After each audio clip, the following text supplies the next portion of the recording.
Hi, I'm Kamon Reynolds, and if you're getting into beekeeping, then I think I've got a couple tips that's going to help you out. Even if you have already got into beekeeping, but you're in the early stages and you have comb left over from some dead outs, maybe you didn't treat those mites, or maybe you had some queen issues, which we have videos on both of those things.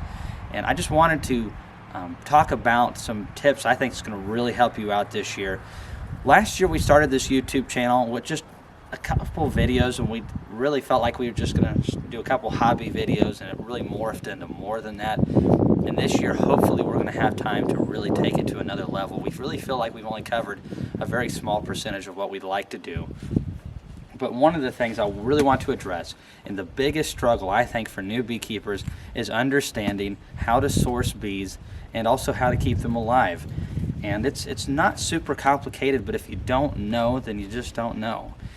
So the first thing, whether you're getting a nucleus colony from us or from somebody else, is should you use your own equipment that if you had a dead out and you've already kept bees before, should you use those combs again?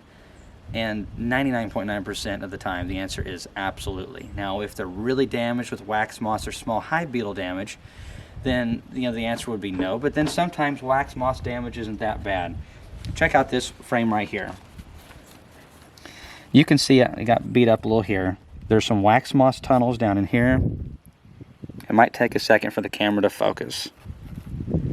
And you can see some in the top right corner of the frame. This wax moth damage is a bummer, but there's no reason to throw this frame away, in my opinion. It's only a few years old, and the bees will benefit from this greatly. Now, you might mark this and decide once you get to the point where you have extra combs, this will be the first one you chuck.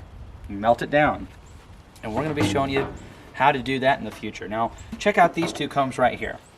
They're the same age. Look at the difference in coloration.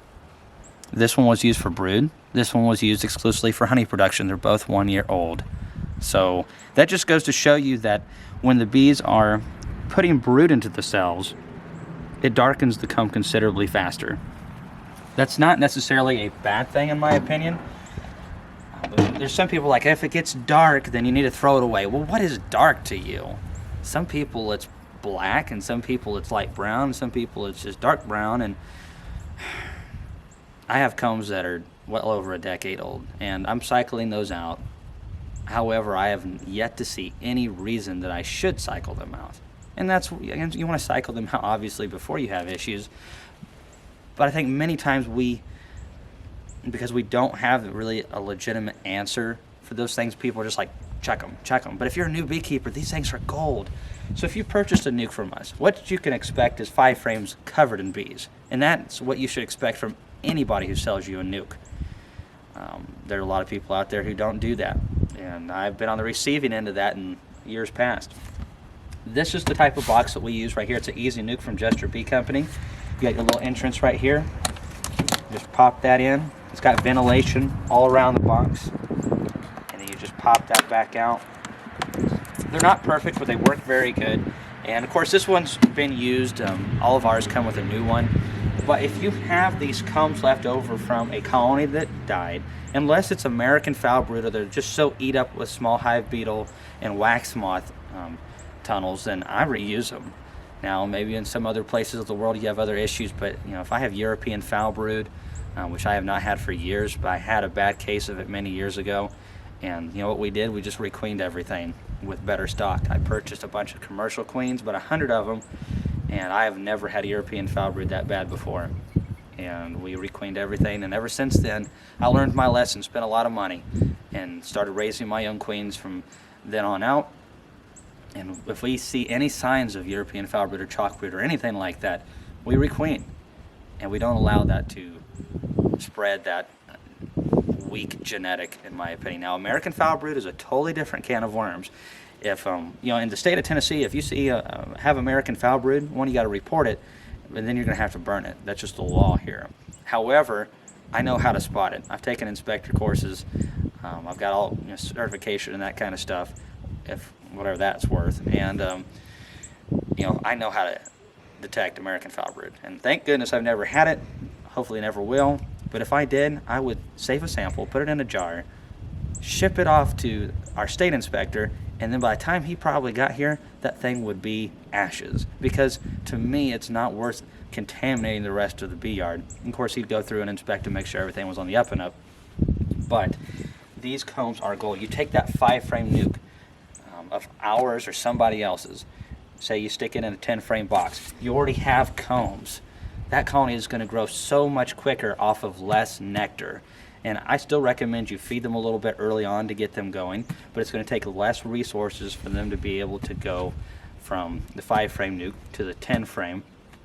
And honestly, what I would recommend doing is when you got that 5-frame nuke and you stuck it in your 10-frame box, I wouldn't just stick all your combs down there immediately unless you just had more than what you needed. If you say you only had 10 and then you had the 5 that came with the nucleus colony, what I would do is I would stick that 5-frame nuke in your box.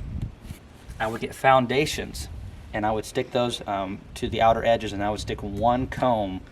Say if you have 5 frames, of course, right here in the middle of your 10-frame box, I would take one comb in the nuke that was honey and resources. I'd stick that off to the side, stick a drawn comb right in there so that the queen can start laying that up and they keep her in space. That's the #1 reason small colonies swarm, is due to lack of room for the queen to lay. A lot of resources coming in, it gets congested in there, and the bees say adios. You can keep colonies that are taller than I am, not that impressive, but you can keep large colonies in the hive if you manage the combs correctly and the bees, and don't let them get too big and cramped. And there's a couple other factors. We'll address that in a swarming video. We've got a couple of those as well, but we have videos on a lot of these things.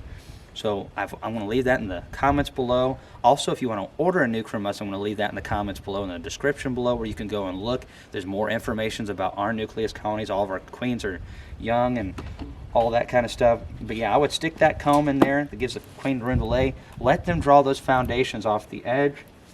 And then I would save those other combs that you have for the next box on top.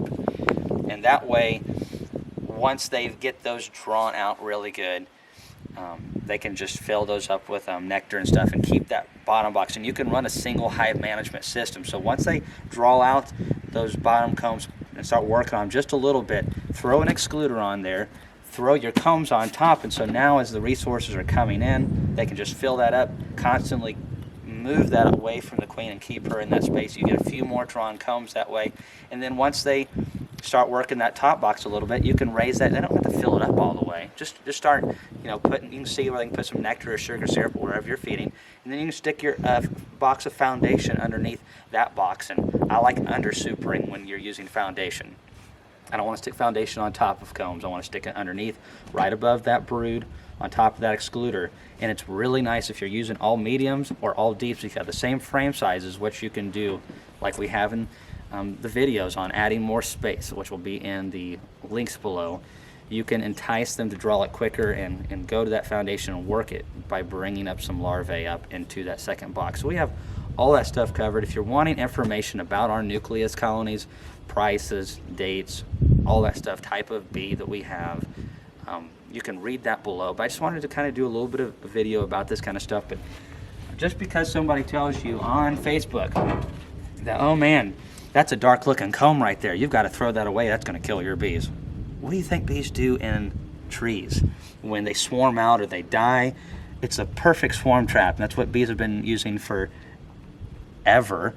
And they detect that, and what's too nasty, they're going to rip out. And let's say they don't use this, you're just like, all right, well, they didn't want it, so then you chuck it out and you put something else in. But chances are, with a comb that's in this good a shape, they're going to clean that up. They're going to make this usable again.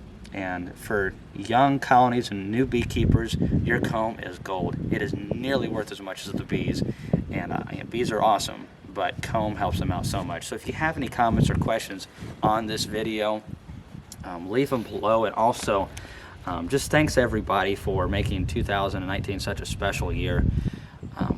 I had a bet with Laurel that we'd only have 1,000 by December or January, and that's partially what that date was about, is that I told her I'd take her out for whatever she wanted if we had more than 1,000 subscribers by the end of the year. And she was eating steak and I was eating crow. So, oh well. Anyways, thanks always for watching our videos.